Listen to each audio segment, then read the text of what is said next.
ॐ शुक्लाम्बरधरं विष्णुं शशिवर्णं चतुर्भुजं प्रसन्नवदनं ध्याये सर्वविघ्नोपशान्तये।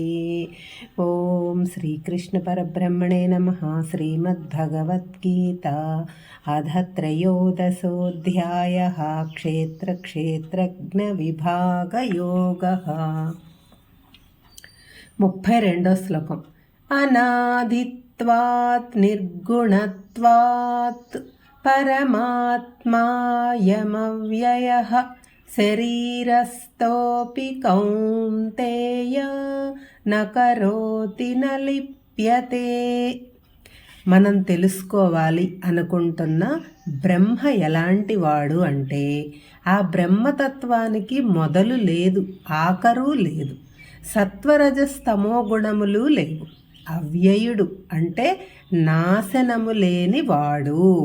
ఈ బ్రహ్మతత్వము మన లోపల ఉంది, బయట ఉంది. మన లోపల ఉన్న బ్రహ్మ ఏమి చెయ్యడు.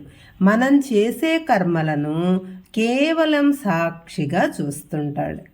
ఆ కర్మలు కానీ ఆ కర్మఫలములు కానీ ఆ బ్రహ్మకు అంటవు. ఈ పరమాణు స్వరూపుడు అయిన పరమాత్మ అంటే క్షేత్రజ్ఞునకు ఆది లేదు, అంతం లేదు. ఆయనకి క్షేత్రంలో ఉన్న ఏ గుణాలు అంటవు.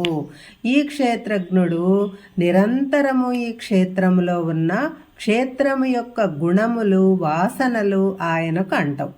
శరీరస్థోపి అంటే పరమాత్మ ఆత్మస్వరూపుడుగా అందరి శరీరాల్లో ఉన్నాడు, ఎక్కడో దూరంగా లేడు.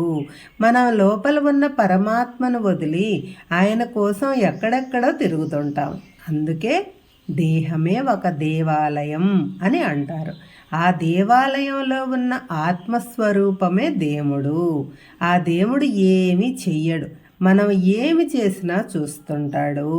మనం చేసే కర్మలు దాని ఫలములు ఏమి ఆయనకి అంటుకోవు. 33వ శ్లోకం. యథా సర్వగతం సౌక్ష్యాత్ ఆకాశం నోపలిప్యతే సర్వత్రావస్థితో దేహే తథాత్మానోపలిప్యతే. ఎలాగైతే సర్వత్రా నుండి సూక్ష్మంగా ఉన్న ఆకాశము దేనికి అంటుకోదో, దేని చేత అంటబడదో, అలాగే ఈ శరీరం అంతటా అన్ని శరీరములలోనూ వ్యాపించి ఉన్న ఈ చైతన్య స్వరూపుడు అయిన పరమాత్మ దేనికి అంటుకోడు, దేని చేత అంటబడడు. ఈ పై శ్లోకంలో చెప్పే విషయాలు అర్జునుడికి, తద్వారా మనకు కూడా సులభంగా అర్థం కావటానికి ఒక ఉపమానం ఇస్తున్నారు వ్యాసుల వారు.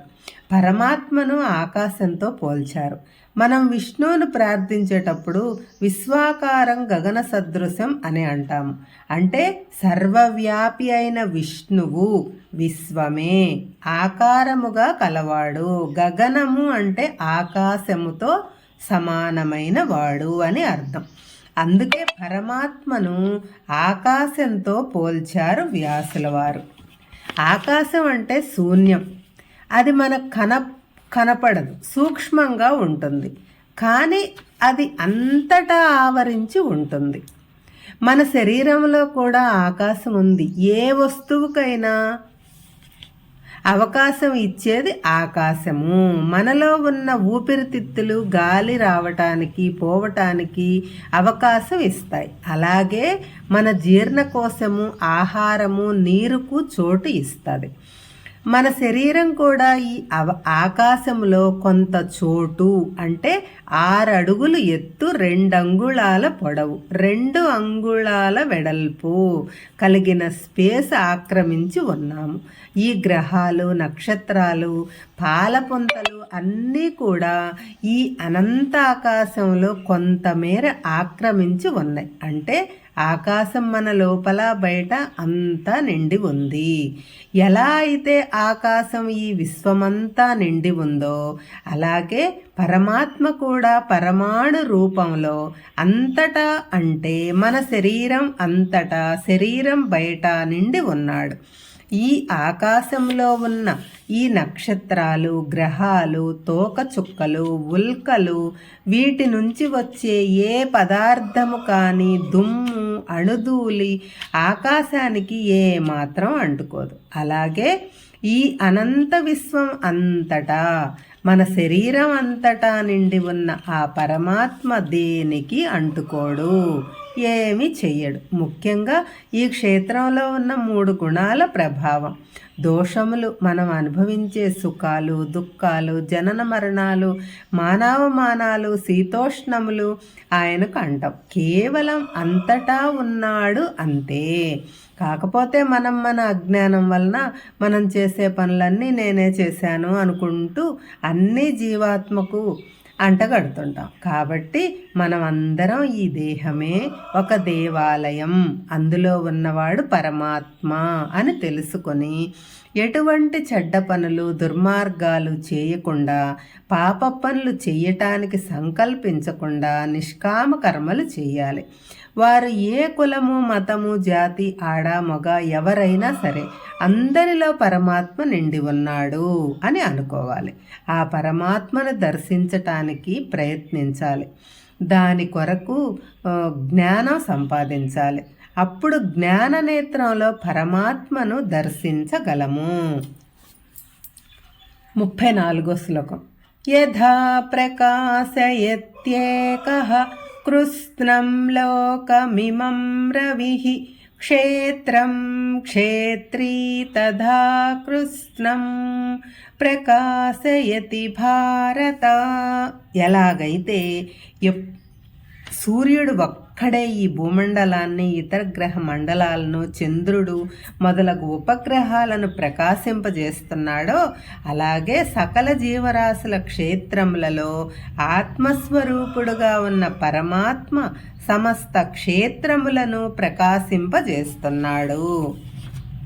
వ్యాసుల వారు కిందటి శ్లోకంలో ఆకాశం గురించి చెప్పారు. ఈ శ్లోకంలో సూర్యుని ప్రకాశం గురించి చెబుతున్నారు. ఆకాశం సూక్ష్మం అంటే మనకు కనపడదు. సూర్యుడు స్థూలము అంటే మనకు ప్రత్యక్షంగా కనపడుతుంటాడు. కనపడని వాటి గురించి చెబితే మనం నమ్మం. అందుకని కనపడే సూర్యుని కూడా ఒక ఉదాహరణగా చెబుతున్నాడు.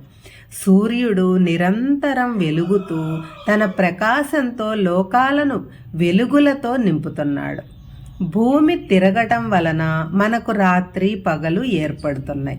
అంటే రాత్రిపూట సూర్యుడు లేడని కాదు, సూర్యుడు ఎప్పుడూ వెలుగుతూనే ఉంటాడు. సూర్యుడు బయట ఉండి నిరంతరం ప్రకాశిస్తూ ఈ క్షేత్రములను ప్రకాశింపజేస్తున్నాడు.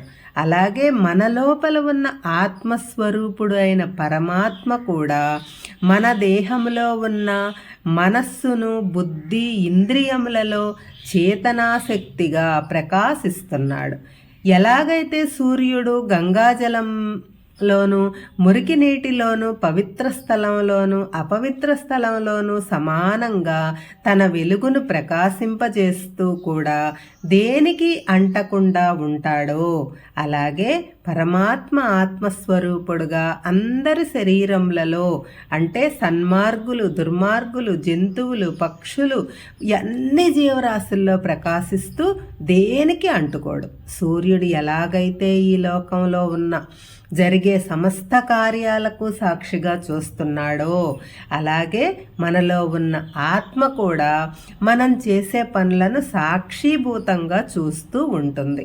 కాబట్టి మనం బయట ఒక సాక్షి, లోపల ఒక సాక్షి, 2 సాక్షులు ఉన్నారు. ఎవరు చూడటం లేదులే, మనం ఏ పని చేసినా అని అనుకోకూడదు. ఈ 2 చూస్తుంటారు కాబట్టి మనందరం ఎవరూ చూడడం లేదు కదా అని అడ్డమైన పనులు చేయకుండా చాలా జాగ్రత్తగా ఉండాలి. అందుకే సూర్యుడిని లోక సాక్షి, ఆత్మను మనస్సాక్షి అని అంటారు. హరే కృష్ణ.